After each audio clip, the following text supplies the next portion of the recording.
The program you are about to watch is underwritten by Allergan Aesthetics and AbbVie Company. The views expressed therein are solely those of the doctors.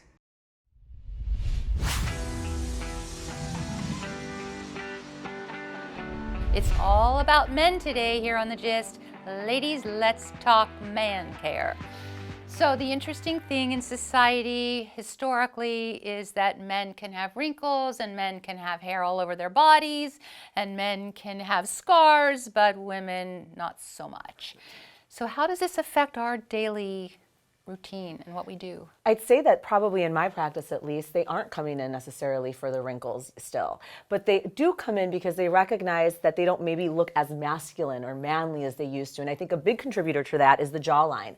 And so for that, it's usually, for me, I do a lot of liposuction to the neck so that I can basically restore that jawline definition that they once had to define the jawline. And I'll use tightening devices, ladies, and the tightening devices really help them to fortify and move forward. And then I couple that, of course, with good skincare. So do you have a lot of men care magazines in your office? Because men are a little uncomfortable waiting in our feminine offices, don't you think? Right, they are. And then I also have iPads that offer everything that I have upstairs in the rooms. They'll get on my website. They come fully prepared. They ask a lot of questions. Do you have beer and cigars? I don't have beer and cigars. Okay. I don't care. I don't care for either one of those things. I know you wouldn't have either of those, right? Of all people, I don't care for either one of those things. Well, the men in my waiting room enjoy looking at the women in the waiting room. That's so true. they don't Another have place to. to Yeah, meet. right. The women so are they bag shopping and the men are women shopping. So they don't That's have to worry, yes, and they don't have to worry. We don't have to worry about magazines. But I would say that the number one issue that I see men for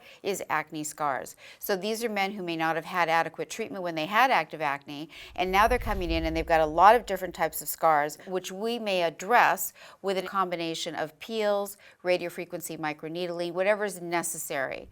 And men are very motivated because they can't wear makeup the way we can. It's really something, I think as a parent, you just think about it all the time. Am I acting early enough? And it's really a message to all of the parents out there to act early, right? 100%. I agree. So Doris, it's really also interesting to me that the injectable wrinkle reducer is something that women felt initially a little uncomfortable with, but it was their entry point, and then it was like, bring it on, right? I mean, once they come and they have that, they want everything. Do you think that's true with men as well? I don't think it's as true with men unless their wives or girlfriends send them in. But what we're seeing is that as men age, they tend to become more feminized in their face. We're talking a lot about the jawline. It's really the whole face because the skeleton in men and women change differently. Men's chins may become stronger even if their jawline becomes weaker, whereas women lose our chin as we age.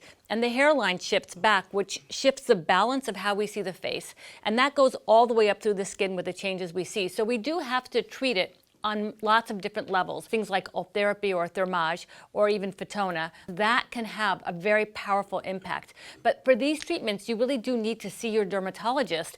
These are not at-home treatments. And when you start noticing the weakening of that jawline or that you don't feel as masculine as you'd like, that's the time to see your doctor. And then another Yeah, thing that men come exactly. into my practice for all the time is dark circles under the eyes. It makes them 100%. miserable. It makes them look tired. It makes Right, them look the upset. eyes, that's and they huge. can't use concealer, like Ava just said Right. a minute ago. And so they hate that. So we're doing chemical peels. We're doing good skincare. I'm telling them not to rub their eyes. Perhaps it's as easy as getting on a over-the-counter allergy medication. And then I can actually do some non-ablative resurfacing around But we their talked eyes. a little bit Yeah, about, dark you know, circles. go to your doctor and don't go to the spa to have these injections. But the truth of the matter is you have to really understand the art of your doctor too, because the male aesthetic is different, but not all men necessarily want the super square jaw. There's still some variation in the way it's being delivered. And that's Agreed. something that we aren't talking about that much. In our culture, we do appreciate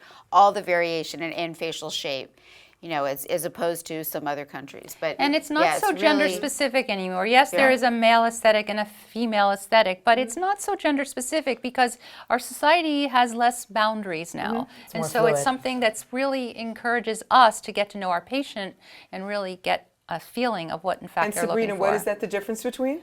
Swiping left or swiping right? So whether it's creams, lasers, or just some help with manscaping, the world of dermatology is opening up for men, and we are very happy about it. Want to be part of our Derm Squad? Like and subscribe to The Gist.